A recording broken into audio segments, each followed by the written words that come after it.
Away po kami, tinawag ako ng Pangulo. Sabi niya sa akin, alam niyo, ang una niyang tinanong sa akin, pagpasok ko doon sa kwarto, pinalabas niya lahat. Dalawa lang po kami. Sinabi niya sa akin kagad, ano, yung anak ko nandyan, ganun ho ang policy ng Pangulo nun. Walang sinisino. Yung anak ko nandyan, sabi ko, boss, wala eh. Bakit wala? Boss, wala naman nagsumbong, tsaka wala naman nag-file sa amin na complaint. PI na yan, sabi niya. Kung nandyan ang anak ko, magre-resign ako ngayon.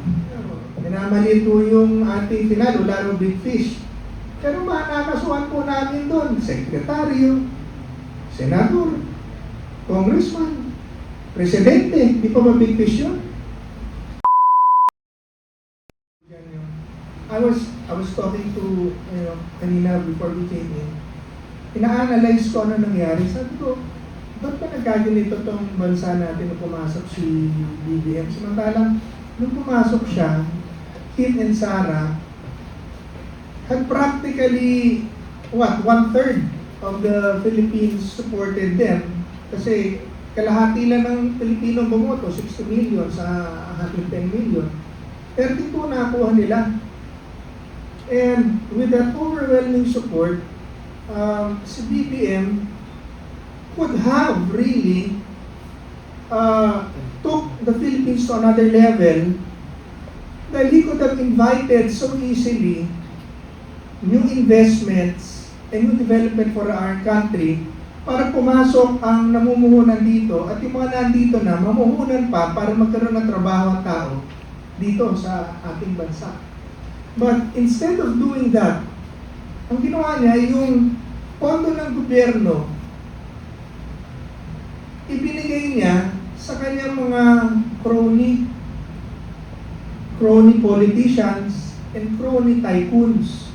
So ibig sabihin, walang nalikhang bagong trabaho at negosyo at walang bagong perang papasok.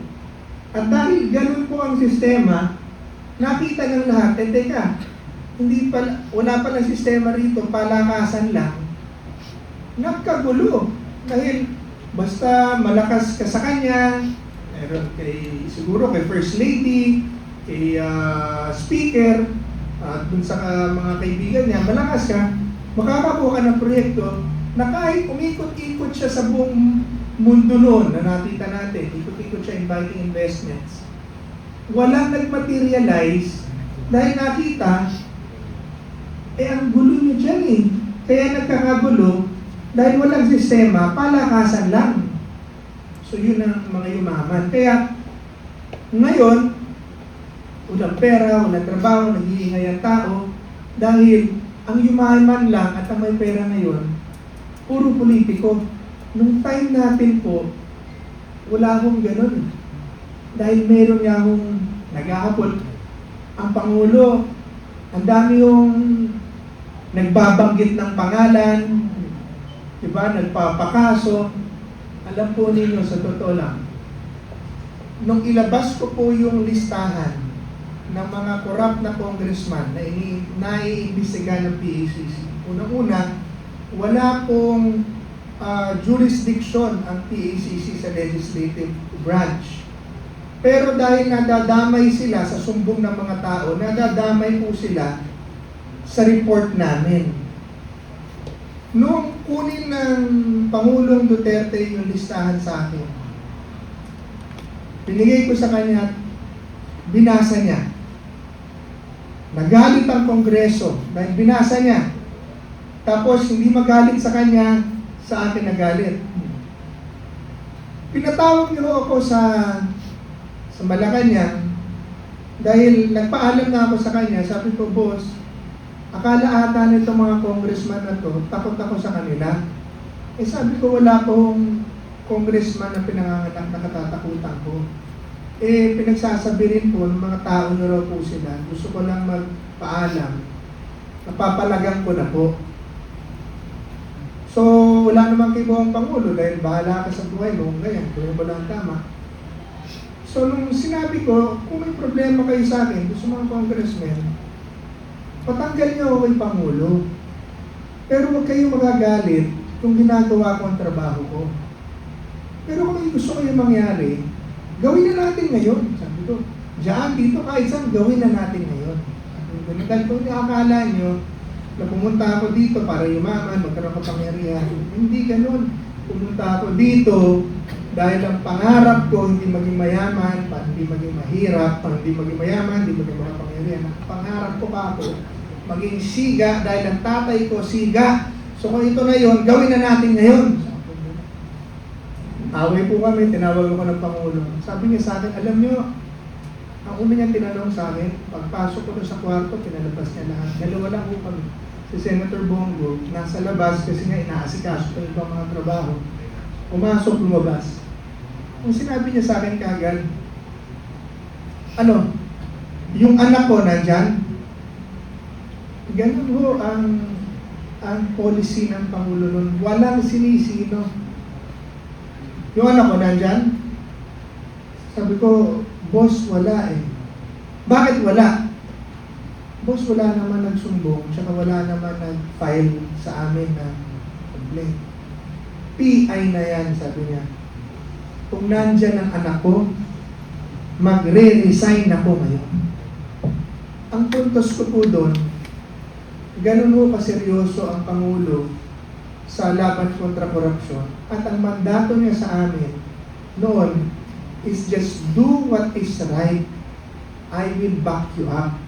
Kaya nung naglulunsad po kami ng anti-corruption campaign, bukas na bukas po ang buong pamahalaan, buong ahensya, magpa-imbestiga at sila mismo ang nangunguna sa pagsuporta sa Pangulo at sa PACC, magsagawa ng mga anti-corruption campaigns, anti-corruption measures sa kanilang sariling mga ahensya na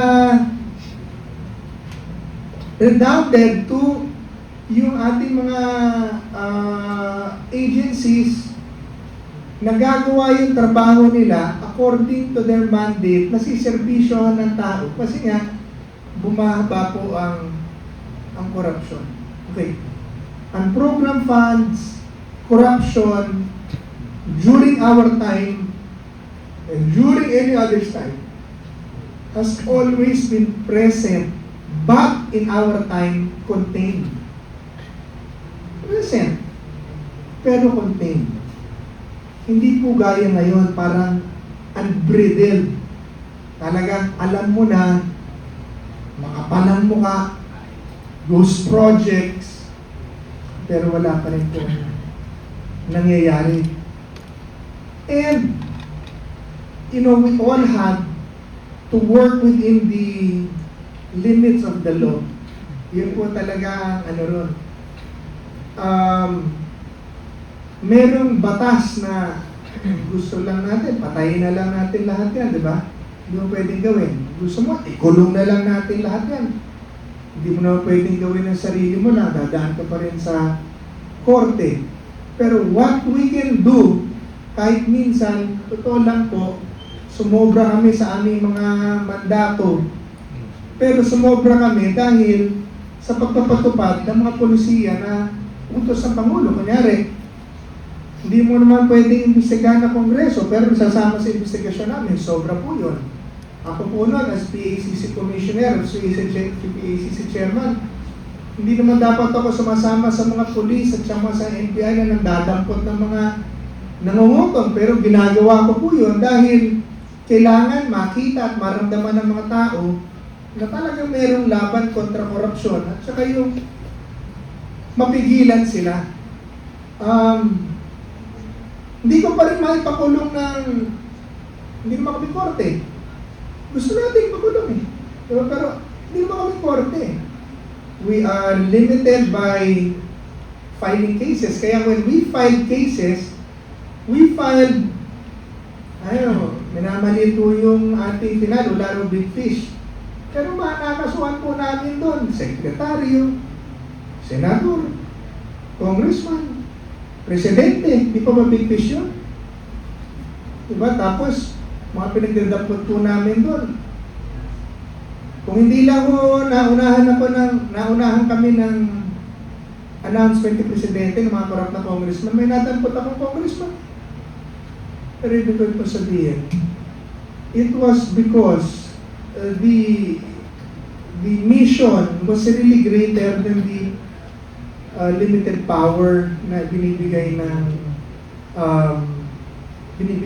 batas. Yun lang ang naging may limitation namin na last, this is where I will get off. 1.2 trillion pesos unprogrammed funds. 1.2 trillion pesos unprogrammed funds na gamit na ng administration na to. Yung 1.2 trillion funds, if used to projects, to make projects that will create jobs. Alam niyo po, it could have created 8 million to 12 million jobs. Ang jobless lang po sa Pilipinas na nasa record is 2.2 million. Ibig sabihin, kung yung perang inilagay na sa program funds, na napunta sa mga flood control, sa conversion projects, inilagay na lang sa mga agro-industrial factories and industries to create jobs. Wala na po tayong employment problem or unemployment problem sa Pilipinas. Steady, stable na trabaho para sa lahat ng mga Pilipino. On the other hand, yung mga pera pong yan, ay inilagay lamang doon sa kanilang merong flood control, problema na yon, at doon sa kanilang mga ayuda, AIX, tupad, mga pangbigay nila sa kanilang mga botante to stay in power. Pero it is that same system that makes people dependent sa mga politiko so they stay in power. Ibig sabihin, hindi tayo masenso. Ang problema ngayon, at pinagtingnan natin, ng 2026, pag inag-aralan niyo naman po ang budget ngayon, dahil sa controversy ng flood control, na slash ng almost kalahati po ang allocation or ang allocation sa DPWH, so halos wala nang pagkakakitaan yung mga congressman doon.